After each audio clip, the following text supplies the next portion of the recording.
gamebred.com. But if you have, go check it out. Friday, November 15th, live and free on their YouTube channel. One of the stars of Gamebred BareKnuckle, I call him the face. I've been talking to this man for a long, long time.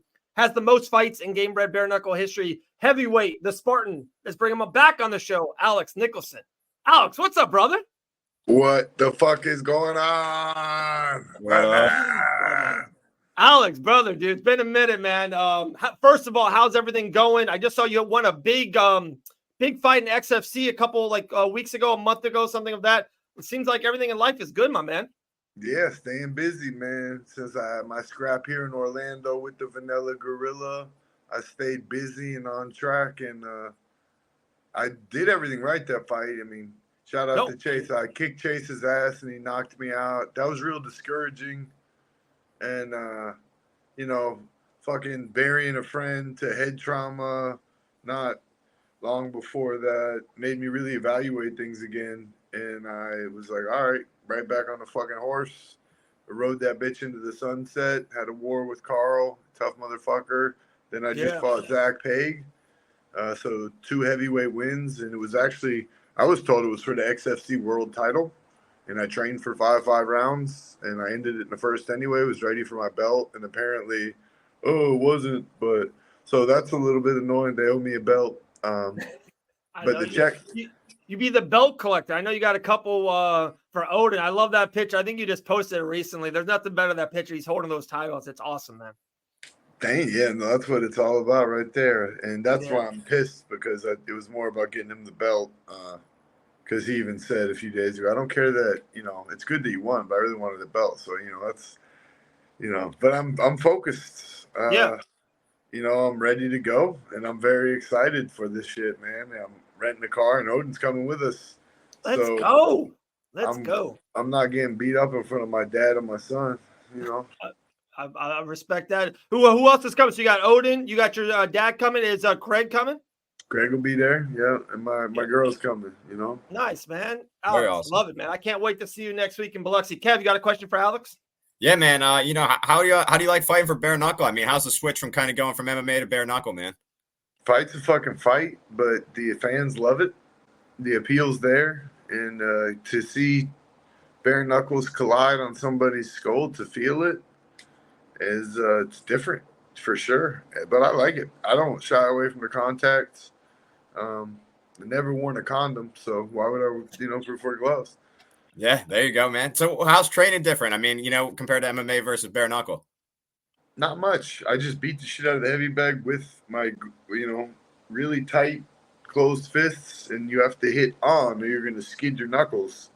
But I'm really conditioned for it. My wrists don't bend. I follow through. I'm a student of the game. I'm conditioned for it.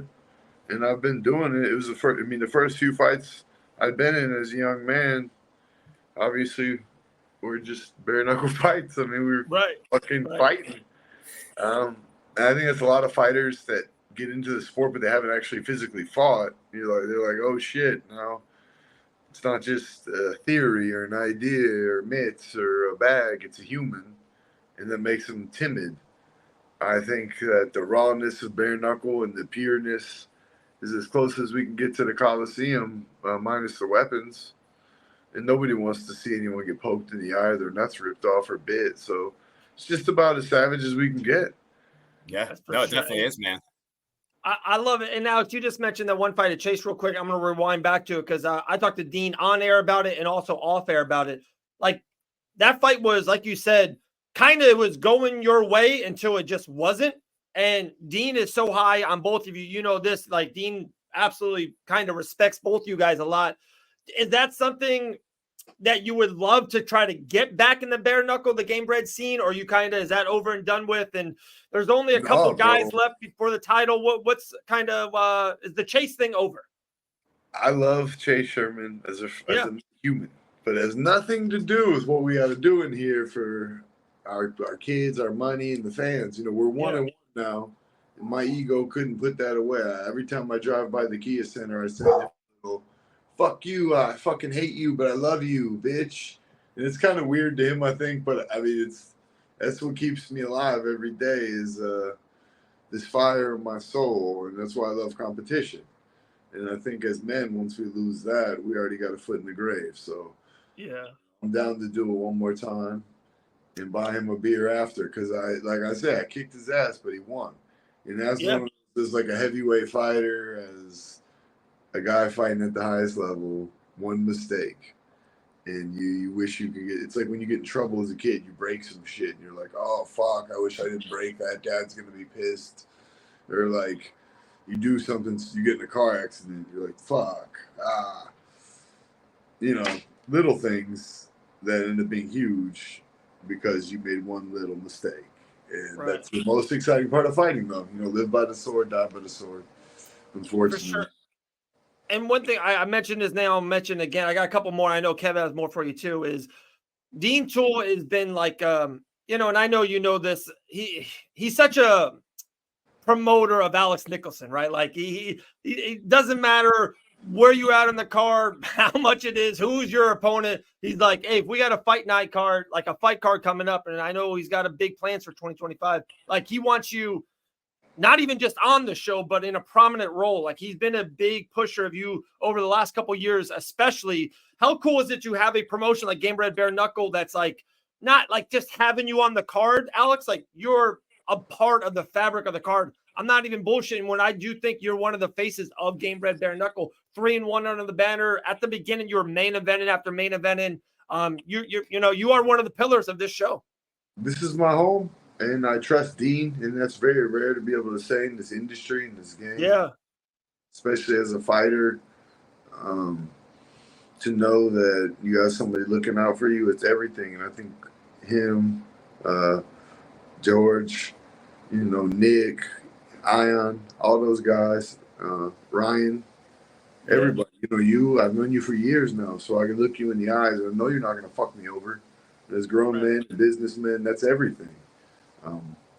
And if they pay you to do it, you can't ask what you're worth. And they know that I'm going to come through and put on a fucking show. Balls to the wall. I'm going for it. If I show up, somebody's getting finished or I'm getting hurt. And that's how I get down. And that's what people want to see.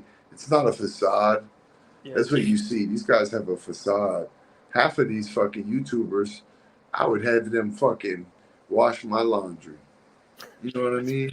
That's for sure. Y'all have their hand in my pocket ready to get on their knees if we in the jail cell. You know what I'm saying? Yeah. Don't play with me, bro. It's gross. Like, but a lot of them are intelligent nowadays and they're playing it well. So it's like, don't hate the player, hate the fucking game, figure it out, keep the ball rolling. But it's really helped me more than anything in my life lately is my relationship with God. As silly as and crazy as it sounds saying that, like, fucking God, dude. But bringing it back home to where I started, man, it's what keeps me here. I think I got people praying for me, and that's why I'm here. And we have a good circle here with Gamebred, and we're all like-minded individuals who believe in each other, and we want to help each other, and that's what life's all about. So I don't think this can be stopped. Yeah, I'm with you. Kev? Everyone's going to show up and want to watch some violence. Oh, that's for sure, man. I can't wait. Biloxi, Mississippi, November 15th. We'll be heading out there Monday or Tuesday. I can't wait, Alex. You know that. But Kev, you got something more for him? Yeah, man. I was going to say, you know, what do you think about this matchup? I mean, what was the kind of like to get the call versus Frank? I mean, I got nothing bad to say about the guy. He's been around a long time. He's going to show up and he's going to fight hard. And he goes for it. He's 48 years old, dude. And he's still doing this for a paycheck. He's not doing this to try to be Conor McGregor famous or be. He's doing this to show up and get some damn money for his family. That makes him more dangerous than anything. Yeah. But like I've said my last few times, I'm one of the best in the world. And if you've been in this game, you know who I am. And you know I'm not just chirping. They know I got it, man. And I'm going to bring it to the table every fucking time. And if I lose to him, I'll go fucking do something else, bro. I'm not losing to a 48-year-old man. I'm going to fuck his ass up, but God bless him. Yeah, no, 100%. We're looking forward to this one, man. And like you mentioned, you know, after you go out there, if you get a big win, I mean, do you maybe have in mind what's maybe next for you? Shit, that'll be my 4th bare knuckle knockout. Most knockouts in the sports history. I'm the man, bro. Like, I'm not being cocky saying that.